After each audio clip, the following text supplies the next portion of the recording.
Students, आज का हमारा टॉपिक है प्रतिरोधकता। हम ये जानना चाहते हैं स्टूडेंट, प्रतिरोधकता क्या है। तो प्रतिरोधकता को पढ़ने के पहले स्टूडेंट्स हम प्रतिरोध शब्द पर आते हैं, जो कि हमने ओम के नियम में पढ़ा था, जिसके आधार पर हमने कहा था कि किसी तार में जो धारा प्रवाहित की जाती है, धारा प्रवाहित करने पर उत्पन्न विभवांतर प्रवाहित धारा के समानुपाती होता है। अर्थात हम कहें तो V प्रोपोर्शनल I या V बराबर होगा IR के रूप में। यह हमारे पास स्टूडेंट्स ओम का नियम बनता है, जिसके आधार पर हम आज हमारी इस वीडियो में हम प्रतिरोधकता शब्द का विश्लेषण करेंगे। ठीक है, तो आज हम सबसे पहले तो ये देखेंगे कि प्रतिरोध की निर्भरता क्या है। तो स्टूडेंट्स, मैं यहाँ पर आपको कुछ चित्र बना के दिखाता हूँ, जिसके आधार पर आप ये पता लगाएं कि प्रतिरोध किन राशियों पर निर्भर करता है। स्टूडेंट्स, आप ध्यान दीजिए, मैं यहाँ पर आपको 3 चित्र बना रहा हूँ। पहला केस हमारे पास है, जिसमें मैंने आपको ये कहा कि मेरे पास यह एक तार है। इस तार की लंबाई स्टूडेंट मेरे पास है L, और इस तार का अनुप्रस्थ काट क्षेत्रफल दे रखा है कैपिटल A। स्टूडेंट्स, जब मैं इसमें धारा प्रवाहित करता हूँ, ये धारा I मैंने प्रवाहित की, तो मैं जानता हूँ, आपने पढ़ा है कि यहाँ इस तार के सिरों के मध्य विभवांतर V उत्पन्न होगा। ठीक है, अब यदि हम ये कहें कि हमारे को इस तार का प्रतिरोध ज्ञात करना है, तो प्रतिरोध के रूप में स्टूडेंट्स अपन कह सकते हैं कि इस तार का जो प्रतिरोध होगा वह होगा V बराबर IR वोल्टता से R बराबर बनेगा V/I। समीकरण नंबर हमने इसको दिया नंबर 1। ठीक है स्टूडेंट्स, अब हम क्या करते हैं, चित्र नंबर 2 के रूप में मैंने समान लंबाई और एक ही प्रकार के पदार्थ से बने हुए मैंने 2 तार लिए। ये जो तार ये था, जिस प्रकृति का ये तार था, उसी प्रकृति के ये दोनों तार हैं। ठीक है, प्रत्येक तार की जो लंबाई है आपके पास वो L है, और अनुप्रस्थ काट क्षेत्रफल भी समान है, जिसको हमने नाम दे दिया A के रूप में। अब स्टूडेंट, जैसा कि हमने कहा कि यदि हमने इसमें धारा प्रवाहित की, ये हमने धारा प्रवाहित की इसमें, तो धारा प्रवाहित करने पर यदि इस तार के सिरों के मध्य विभवांतर V उत्पन्न होता है, जैसा कि यहाँ था, और बराबर लंबाई है, अनुप्रस्थ काट क्षेत्रफल समान है, तो हम जानते हैं दोनों तारों में जो विभवांतर बनेगा वो भी समान होगा। ठीक है, अतः हम कहेंगे कुल विभव हमारे को प्राप्त होगा, कुल विभव या विभवांतर के रूप में V + V बराबर 2V। ठीक है, और धारा I आपके पास एक समान है, इसलिए हम धारा I को धारा I के रूप में ही लेते हैं I। अतः हमें प्राप्त होता है प्रतिरोध R, हम इसको नाम देते हैं R'।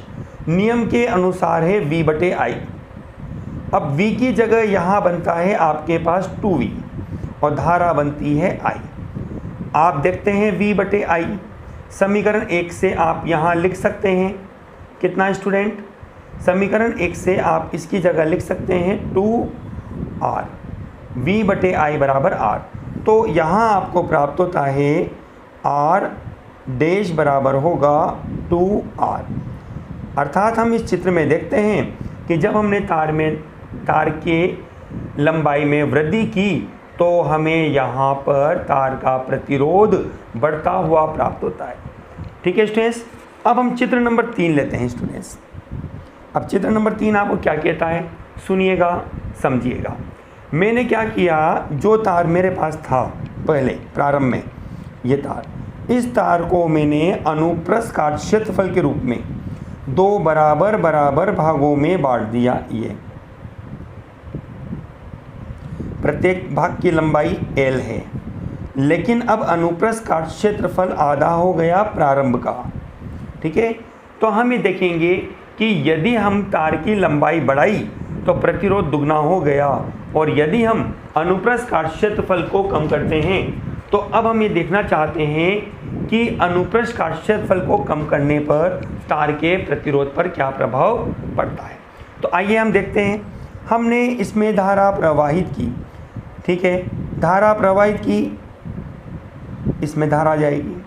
अब हम देखते हैं कि पूरा जो तार था उसमें धारा एक साथ बह रही थी।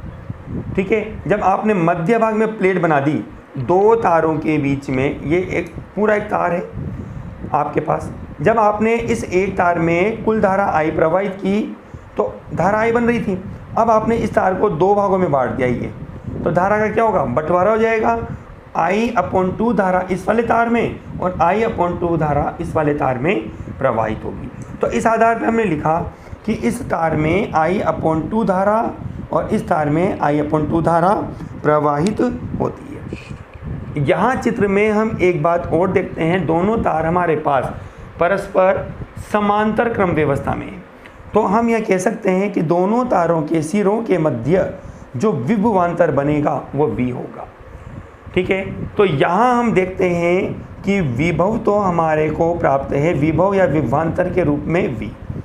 धारा हमें प्राप्त होती है I/2 के रूप में, इसलिए हमें प्रतिरोध R' प्राप्त होगा। R' बराबर V/I की जगह हमने रख दिया I/2, तो आपको मिलेगा 2V/I। समीकरण 1 से दोबारा V/I की जगह आपने रख दिया इसको R के रूप में, तो आपको प्राप्त होगा R' बराबर 2R। यहाँ भी हम देखते हैं स्टूडेंट्स, हमारे को ये रिज़ल्ट प्राप्त हुआ और एक यह रिज़ल्ट प्राप्त हुआ। दोनों रिज़ल्ट के आधार पर हम ये अनुभव करते हैं, ये प्रदर्शित कर सकते हैं कि हमने जब चालक तार की लंबाई बढ़ाई तो हमें उस तार का प्रतिरोध भी बढ़ता हुआ प्राप्त हुआ, अर्थात तार की लंबाई बढ़ाने पर प्रतिरोध बढ़ता है। हमने देखा अनुप्रस्थ काट क्षेत्रफल को कम किया तो भी तार का प्रतिरोध बढ़ता है। तो आपके पास यहाँ दो मुख्य निष्कर्ष निकलते हैं, निष्कर्ष हमें प्राप्त होते हैं। नंबर 1 के रूप में हम कहेंगे तार का प्रतिरोध उसकी लंबाई के समानुपाती होता है, अनुपाती होता है, अर्थात हमें मिलेगा R प्रोपोर्शनल L। नंबर 2 कथन जो हमने प्राप्त किया केस नंबर 3 के रूप में कि तार का जो प्रतिरोध बनता है, प्रतिरोध उसके अनुप्रस्थ काट क्षेत्रफल, अनुप्रस्थ काट क्षेत्रफल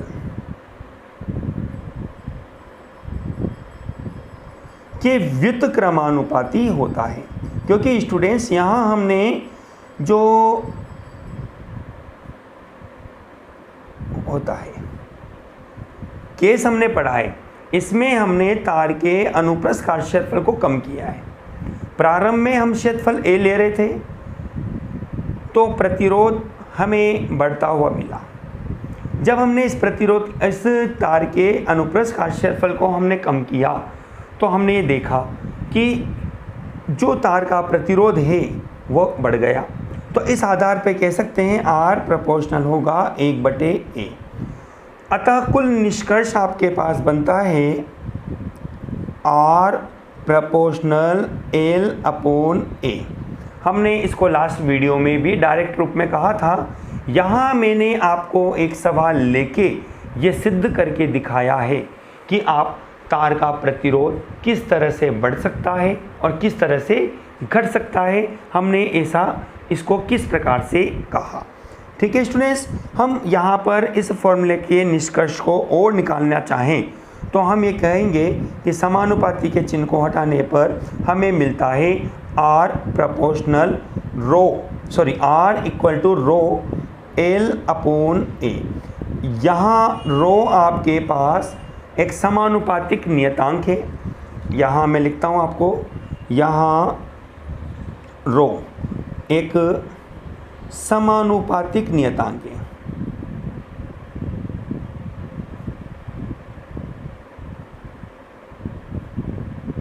जिसे देखिए इसका एक नाम है, जिसे हम चालक तार, जो आपके पास चालक तार है की प्रतिरोधकता, या एक नाम और इसको बोला जाता है विशिष्ट प्रतिरोध। विशिष्ट प्रतिरोध कहते हैं, कहलाता है। अभी इसके बारे में मैं भी आपको और आगे अपनी वीडियो में बता रहा हूँ। देखिए अब इसकी परिभाषा हमें बनानी है प्रतिरोधकता या विशिष्ट प्रतिरोध की। हमने ये कहा यदि आपके पास L बराबर 1 मीटर व A बराबर 1 वर्ग मीटर, तार की लंबाई 1 मीटर और तार का अनुप्रस्थ काट क्षेत्रफल 1 वर्ग मीटर हो, तो हमें मिलेगा R इज इक्वल टू रो। देखिए इसकी परिभाषा हमारे पास क्या बनी स्टूडेंट, हम इस परिभाषा के आधार पर कह सकते हैं कि एकांक लंबाई और एकांक अनुप्रस्थ काट क्षेत्रफल वाले तार का प्रतिरोध ही उसका विशिष्ट प्रतिरोध या प्रतिरोधकता कहलाती है। हम इस तरह से लिखेंगे इसको, एकांक लंबाई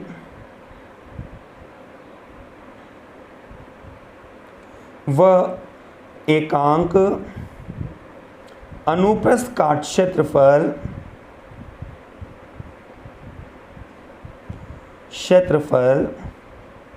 वाले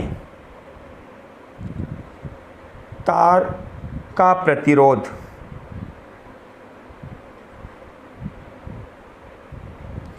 ही उसका विशिष्ट प्रतिरोध या प्रतिरोधकता कहलाती है।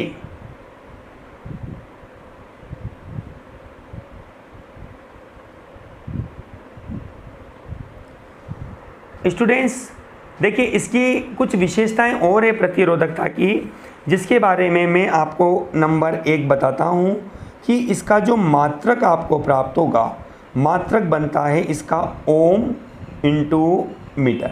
ये ओम का सिंबल होता है, आप इसको यू भी लिख सकते हैं, ओम इंटू मीटर के रूप में। ठीक है स्टूडेंट्स। नंबर 2 हमारे पास है इसकी वीमा। स्टूडेंट्स जो हमारे पास प्रतिरोधकता या विशिष्ट प्रतिरोध है, इसकी वीमा को हम लिखते हैं M1 L3 T-3 A-2 के रूप में। और नंबर 3 जो बहुत ख़ास इसकी विशेषता बनती है, हम ये कहते हैं कि किसी भी चालक तार का जो प्रतिरोध होता है वह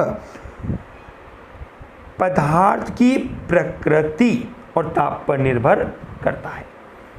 ध्यान से सुनिएगा स्टूडेंट्स कि किसी भी चालक तार की जो प्रतिरोधकता या विशिष्ट प्रतिरोध होता है वह आपके पास उस तार के पदार्थ की प्रकृति और ताप पर निर्भर करता है। मैं इसको लिख भी देता हूँ स्टूडेंट यहाँ पर कि तार का जो प्रतिरोध होगा, प्रतिरोधकता होगी, प्रतिरोधकता तार के पदार्थ की प्रकृति एवं ताप पर निर्भर करती है।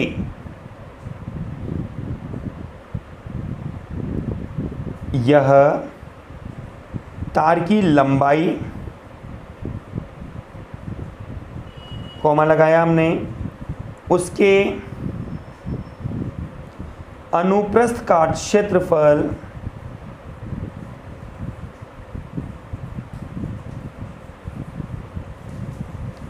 पर निर्भर नहीं करती।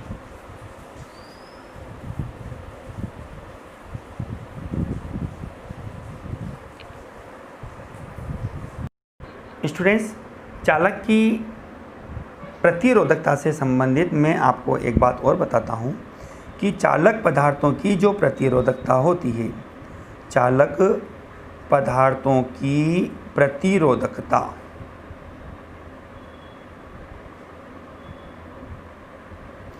इसकी परास लगभग स्टूडेंट 10⁻⁸ से 10⁻⁶ ओम इंटू मीटर के मध्य होती है।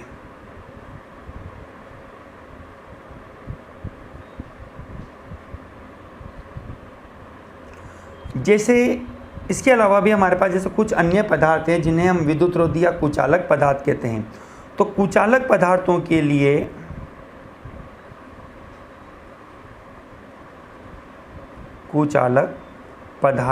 लिए प्रतिरोधकता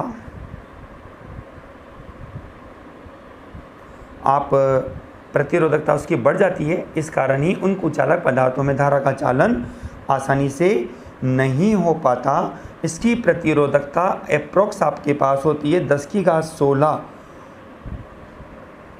ओम इंटू मीटर कोटि की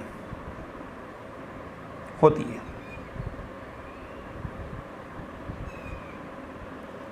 लेकिन जो अर्धचालक पदार्थ होते हैं, हम अर्धचालक पदार्थों के लिए स्टूडेंट्स कहते हैं कि परम शून्य ताप पर अर्धचालक पदार्थों में धारा का चालन नहीं होता। लेकिन जब इन पदार्थों के ताप में वृद्धि की जाती है तो इनमें आवेश वाहकों की संख्या में वृद्धि होने के कारण इन पदार्थों में धारा का चालन आसानी से होने लगता है। तो हम यहाँ पर यह बात कह सकते हैं कि अर्धचालक पदार्थों के ताप बढ़ाने पर उनकी प्रतिरोधकता घट जाती है, जिससे उनमें धारा का चालन होगा। हम हमारे अगले टॉपिक में हम प्रतिरोधकता की निर्भरता के बारे में जब पढ़ेंगे तब आपको इन तीनों पदार्थों के वर्गीकरण के बारे में आसानी से और ज़्यादा बताएंगे। स्टूडेंट्स, माध्यमिक शिक्षा बोर्ड में अपने पास कुछ पदार्थों की प्रतिरोधकता पूछी गई है, जिसमें मेरे पास सबसे पहला पॉइंट है चांदी, जिसको आप सिल्वर के नाम से भी जानते हैं। नंबर 2 हमारे पास है कॉपर, तांबा, जो हमारे घरों में जो तार बने होते हैं वो कॉपर या तांबे के बने होते हैं। नंबर 3, ये प्रैक्टिकल के हिसाब से मेरे लिए एक सही पॉइंट है आपके पास नाइक्रोम। आपको इन तीनों पदार्थों की प्रतिरोधकता याद होनी चाहिए स्टूडेंट्स। रो बराबर आपके पास चांदी की प्रतिरोधकता होती है 1.6 इंटू 10⁻⁸ ओम इंटू मीटर। तांबे की आप बात करते हैं, तांबे के लिए इसकी 1.6 और तांबे के लिए हो जाती है 1.7। इसीलिए हम चांदी की जगह तांबे का उपयोग करते हैं। हालांकि चांदी एक अत्यंत सुचालक धातु है, लेकिन हम देखते हैं प्रतिरोधकता लगभग बराबर ही है हमारे पास। चांदी लेकिन काफ़ी महंगी, काफ़ी कॉस्टली धातु है हमारे पास, इसलिए हम हर जगह उसका उपयोग नहीं कर पाते।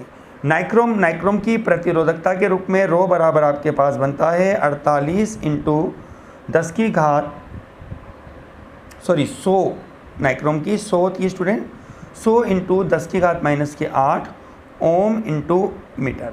और एक और आप नोट कर लीजिए मैग्नीन की जो प्रतिरोधकता हमारे पास होती है students 48 into 10⁻⁸ ohm into metre. Students, ये जो दो तार आपके पास है नाइक्रोम और मैग्नीन, आपके प्रैक्टिकल एग्जाम में ओम के नियम में और मीटर सेतु द्वारा तार का प्रतिरोध और उसकी प्रतिरोधकता ज्ञात करने में आप वहाँ पर इन दोनों तारों की प्रतिरोधकता ज्ञात करते हैं। जो आंसर लगभग आपका अप्रोक्सीमेट आपको प्राप्त होना चाहिए। यदि तार मैग्नीन का है तो 48 इंटू 10⁻⁸ और नाइक्रोम है तो 100 इंटू 10⁻⁸ ओम इंटू मीटर का आपको प्राप्त होता है। स्टूडेंट्स, प्रतिरोधकता के साथ साथ हम प्रतिरोध के लिए एक विशेष कथन, मैं यहाँ महत्वपूर्ण बात आपको बताने जा रहा हूँ, जो शायद आपने अभी तक इस बात को अपनी इस वीडियो से भी या कहीं पर भी आपने इसको समझने की कोशिश नहीं की। स्टूडेंट्स, नोट के रूप में मेरे पास एक मुख्य बात और है, ध्यान दीजिएगा। देखिए, हमने दो शब्द सुने हैं, प्रतिरोध और प्रतिरोधकता। दोनों शब्दों में मुख्य अंतर क्या है? सुनिएगा मेरी बात को ध्यान से। दोनों शब्दों में मुख्य अंतर क्या है? अंतर आपको बताना है, मेन अंतर क्या है। देखिए, हम जो बात कहना चाहते हैं वह यह है कि जो प्रतिरोध होता है, प्रतिरोध एक प्रतिदर्श, जिसको आप सैंपल कहते हैं, टुकड़ा, पदार्थ का जो टुकड़ा आपके पास होता है उसको हम सैंपल के नाम से बोलते हैं। हमने यहाँ उसको प्रतिदर्श नाम दिया है। ठीक है, प्रतिदर्श गुण का गुण है। इसका मतलब क्या हुआ?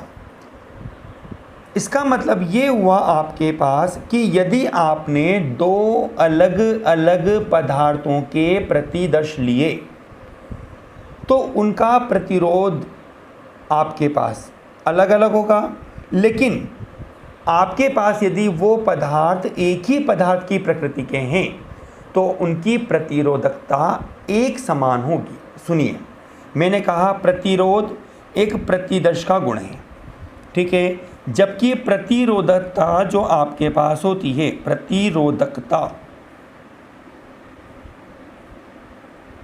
यहाँ तो शब्द है प्रतिरोध और यहाँ आपके पास शब्द आ रहा है प्रतिरोधकता। पदार्थ का गुण होता है, पदार्थ का गुण है। ठीक है, जैसे मैंने आपको कहा, जैसे एक ही पदार्थ के, सुनिएगा ध्यान से, एक ही पदार्थ के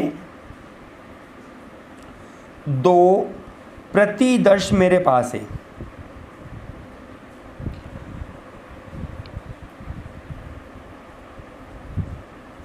इनके लिए जो प्रतिरोध होगा वह भिन्न भिन्न हो सकता है।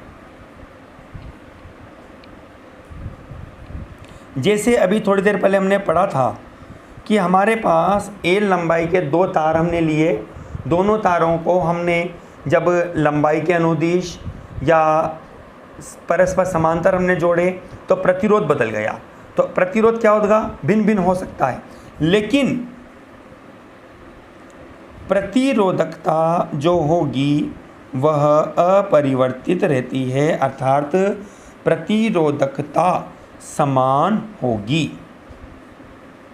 प्रतिरोधकता आपके पास क्या बनेगी स्टूडेंट्स? समान होगी। ठीक है, इसी प्रकार से हम ये कहें कि हमारे पास यदि दो भिन्न भिन्न प्रकार की प्रतिरोधकता, दो भिन्न भिन्न पदार्थ हमने ले रखे हैं जिनकी प्रतिरोधकता अलग अलग है, तो हम ये कहें तो हो सकता है कि इनके जो प्रतिदर्श है, दो प्रतिदर्श, उसमें प्रतिरोध का मान क्या हो जाए? समान हो सकता है।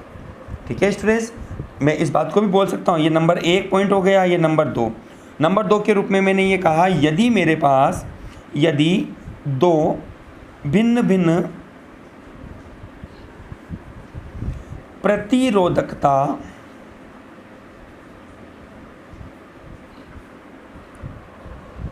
वाले पदार्थ हो तो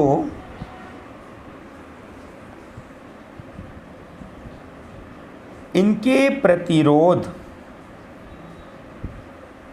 समान हो सकते हैं,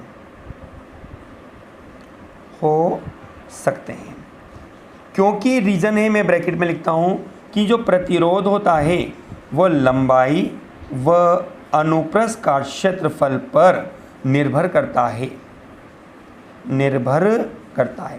जबकि प्रतिरोधकता जो आपके पास होती है वह पदार्थ की प्रकृति और ताप पर निर्भर करता है। उदाहरण के तौर पर जैसे स्टूडेंट देखिए, आप, मेरे पास ये एक तो लाल पेन है और एक ये नीला पेन है।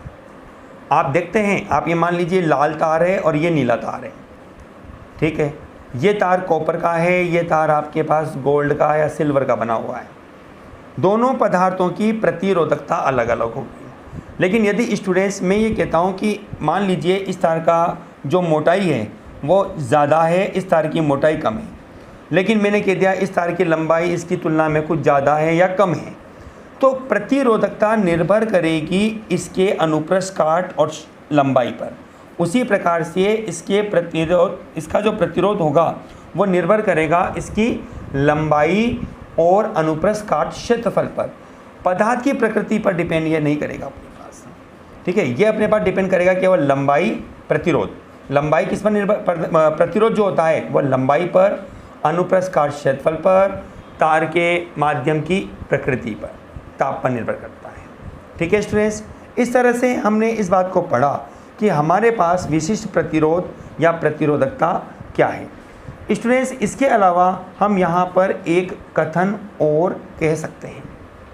क्या सर? देखो सुनो, आपको यदि मैं ये कहता हूँ कि जो R प्रतिरोध का चालक तार है, एक ट्रिक है आपके पास, ये ट्रिक के रूप में स्टूडेंट्स क्वेश्चन है आपके पास एक छोटा सा। यदि मैंने ये कहा कि मेरे पास किसी R प्रतिरोध की चालक तार को n समान भागों में विभाजित कर दिया जाता है,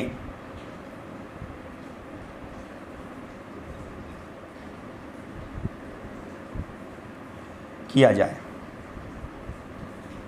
तो प्रत्येक भाग का प्रतिरोध क्या होगा? भाग का प्रतिरोध, प्रत्येक भाग का प्रतिरोध आपके पास बनेगा R/N। जैसे मैंने आपको कहा कि 10 ओम वाले तार को मैंने 1 मीटर लंबाई के तारों में विभक्त कर दिया, तो बताइए प्रत्येक नए तार का प्रतिरोध क्या होगा? सर आपने बोला कि कुल प्रतिरोध है 10 ओम, ठीक है। आपने 10 भागों में इसको विभाजित किया, 10 का आपने भाग दे दिया, आपके पास आंसर आता है 1 ओम। अर्थात जो भी टुकड़े, मतलब प्रत्येक भाग जो आपके पास बनेगा उसका जो नया प्रतिरोध होगा वो प्रतिरोध आपको कितना मिलेगा? 1 ओम का, ठीक है स्टूडेंट्स।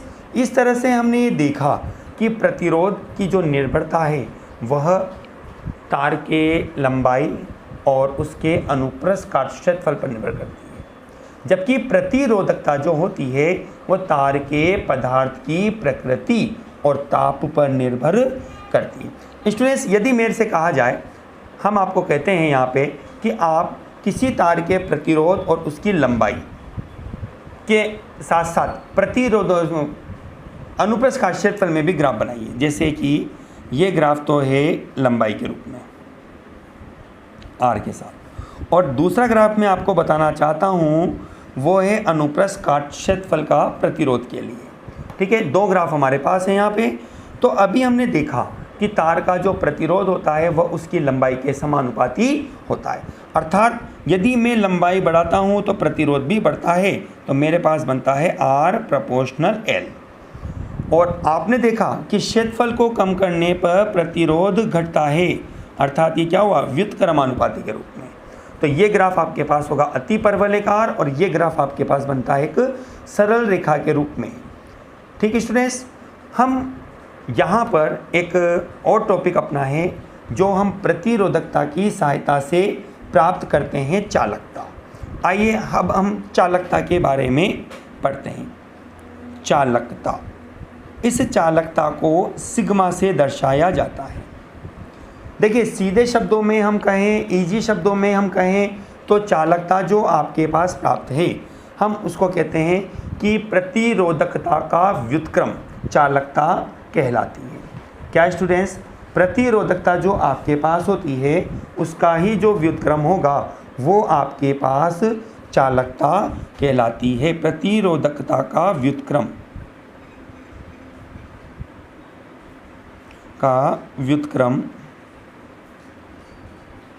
चालकता कहलाती है। अर्थात आप कह सकते हैं कि सिग्मा बराबर होगा 1/ρ। स्टूडेंट, यहाँ पर भी हमारे पास इस चालकता को लेकर कुछ महत्वपूर्ण बातों के रूप में है। हम इसका मात्रक लेते हैं सबसे पहले।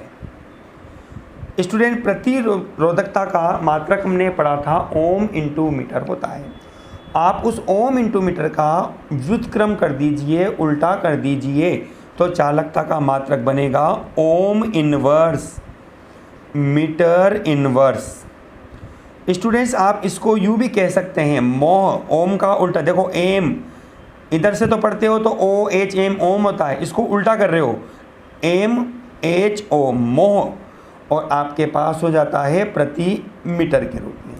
ठीक है स्टूडेंट्स, या मोह मीटर इनवर्स, बात एक ही है। आप इस मोह मीटर इनवर्स को आप यूँ भी कह सकते हैं siemens metre inverse, siemens metre inverse, ये भी आपके पास चालकता का मात्रक होता है। दूसरी चीज़ है हमारे पास विमा। हमने प्रतिरोधकता की विमा पढ़ी थी। प्रतिरोधकता की विमा को आप उल्टा करते चले जाइए तो आपको चालकता की विमा प्राप्त होगी। प्रतिरोधकता की विमा में हमने आपको बोला था M1, तो चालकता की विमा में बनेगा M-1। हमने वहाँ कहा था आपको L3, तो यहाँ होगा L-3। हमने आपको वहाँ बोला था T-3, तो यहाँ हो जाएगा T3, और वहाँ हमने बोला था A-2, तो यहाँ होगा A2। ये हमारे पास होती है चालकता की विमा। देखिए स्टूडेंट्स, यहाँ मैंने आपको प्रतिरोधकता और चालकता के बारे में बताया है।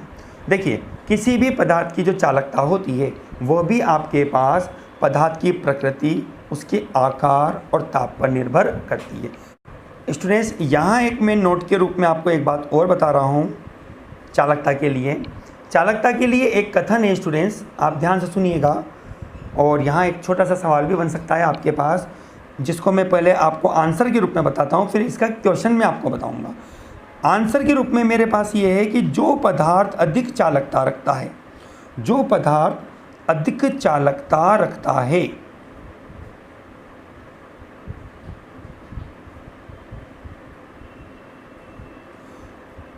उसमें जब आप धारा प्रवाहित करते हैं, धारा प्रवाहित करने पर ऊष्मा हानि कम होती है।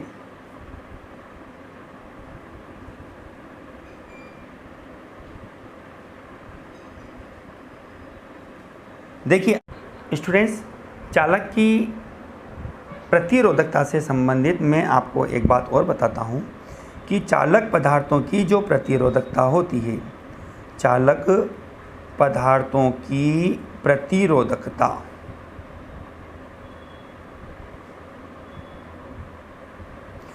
इसकी परास लगभग स्टूडेंट 10⁻⁸ से 10⁻⁶ ओम इंटू मीटर के मध्य होती है।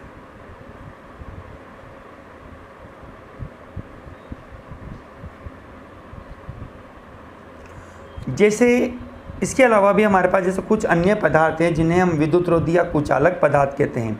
तो कुचालक पदार्थों के लिए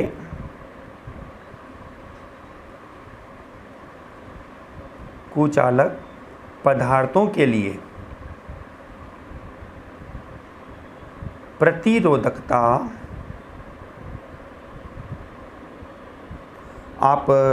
प्रतिरोधकता उसकी बढ़ जाती है। इस कारण ही उन कुचालक पदार्थों में धारा का चालन आसानी से नहीं हो पाता। इसकी प्रतिरोधकता एप्रोक्स आपके पास होती है 10⁻16 ओम इंटू मीटर कोटि की होती है।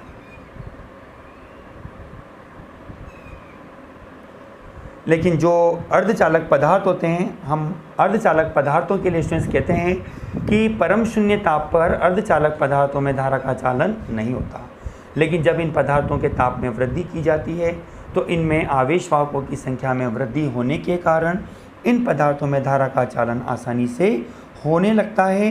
तो हम यहाँ पर यह बात कह सकते हैं कि अर्धचालक पदार्थों के ताप बढ़ाने पर उनकी प्रतिरोधकता घट जाती है, जिससे उनमें धारा का चालन होगा।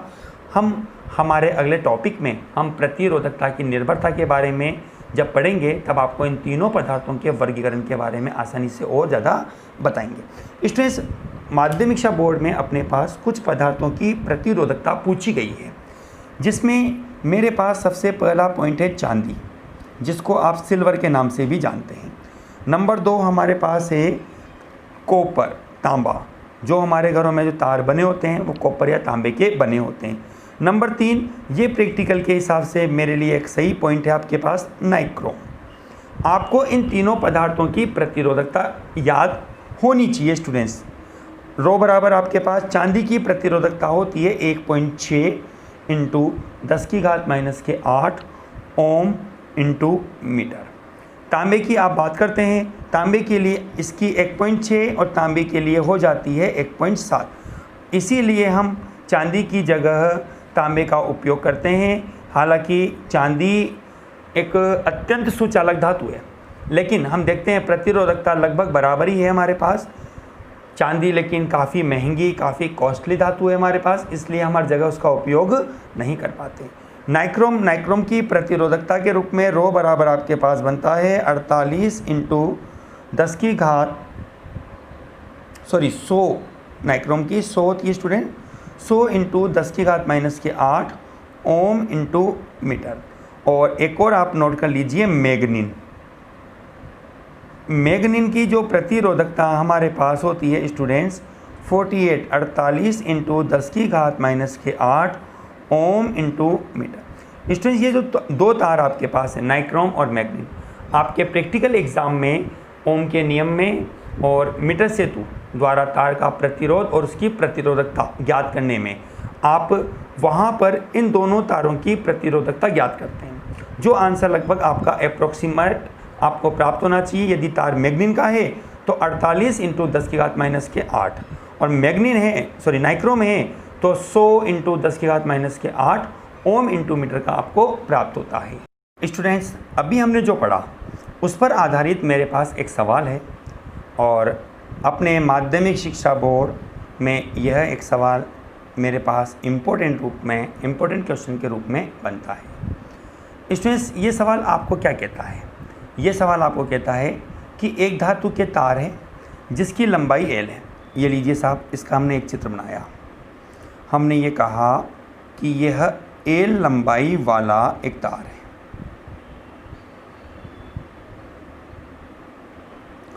और इसका अनुप्रस्थ काट क्षेत्रफल है कैपिटल A। ठीक है। अब ये कहता है यदि तार की लंबाई को खींचकर दुगना कर दें।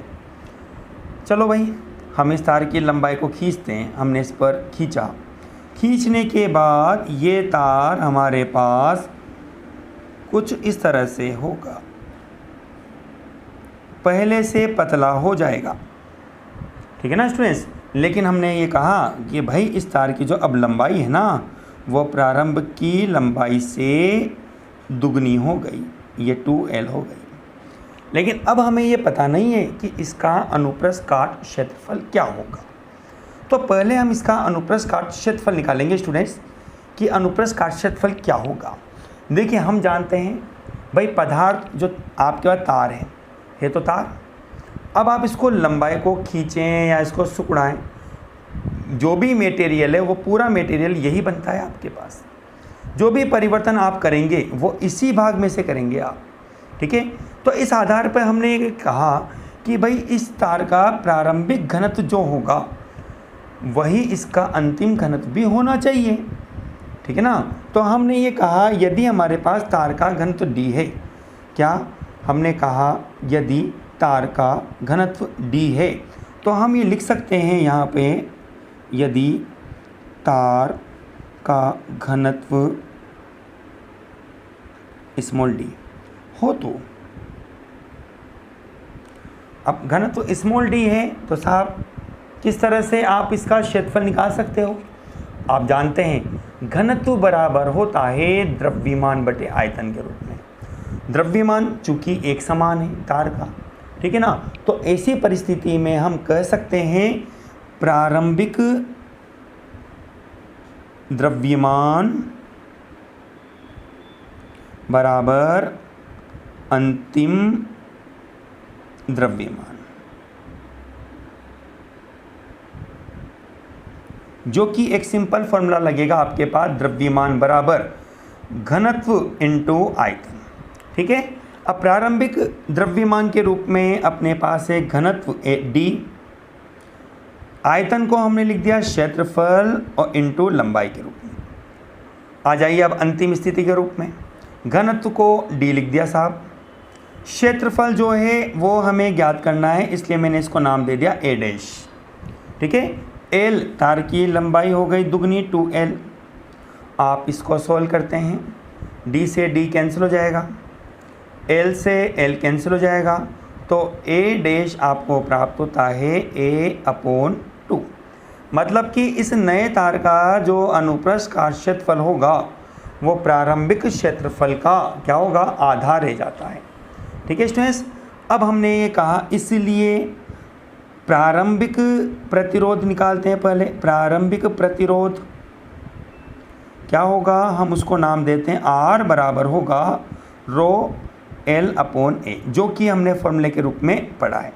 हमें नया प्रतिरोध निकालना है, तो हमने कहा इसलिए नया प्रतिरोध क्या होगा, नया प्रतिरोध आपको प्राप्त होगा R डैश बराबर रो, L की जगह लंबाई दुगनी आपने कर दी 2l।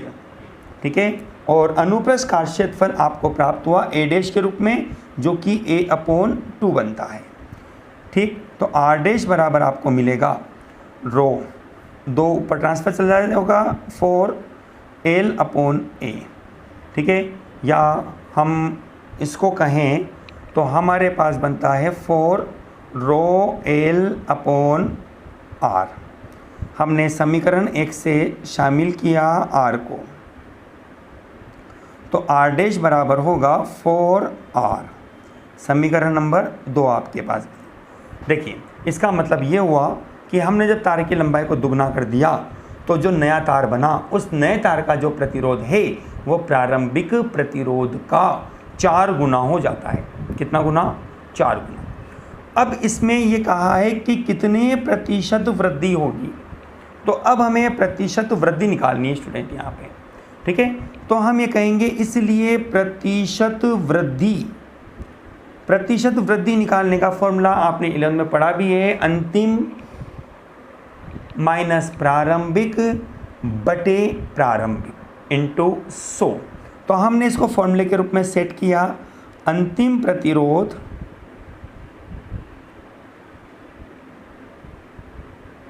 माइनस प्रारंभिक प्रतिरोध बटे प्रारंभिक प्रतिरोध इंटू 100। अब चूंकि आपने 100 से गुणा कर दिया तो यहाँ सिंबल बनेगा प्रतिशत का। ठीक है, अब हमारे पास प्रतिशत वृद्धि कितनी होगी, अंतिम प्रतिरोध के रूप में आपके पास आएगा 4r माइनस प्रारंभिक है r बटे r इंटू 100 बराबर, यहाँ आपके पास बनता है 3r बटे r। r से r कैंसिल हो जाएगा और आपको प्राप्त होगा 300%। ये आपका आंसर होगा। इस तरह से ये सवाल आपका पूरा होता है। स्टूडेंट्स, वीडियो अच्छी लगी हो तो वीडियो को शेयर, लाइक और अच्छे कमेंट ज़रूर कीजिएगा। चैनल को सब्सक्राइब करना ना भूलिए।